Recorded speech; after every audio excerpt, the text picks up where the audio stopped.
Is it yourself? I am. I just made a toasted cheese sandwich. I just meant to heat it up. Like, there was loads of cheese, so it wasn't all going to melt, but it was so cold I wanted it to be tasty. And you did it, and you cooked it in this? I did it in that! I just kept moving it around. Look at that bit. That's like butter and cheese heaven right there. That's the last bite. That one right there. Am I allowed a bite of your toasted cheese sandwich?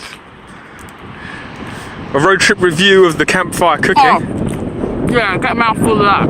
Yeah? Alright.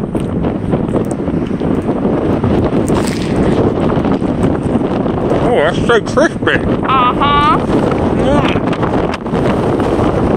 I don't know if any of this audio is going to pick up with the wind.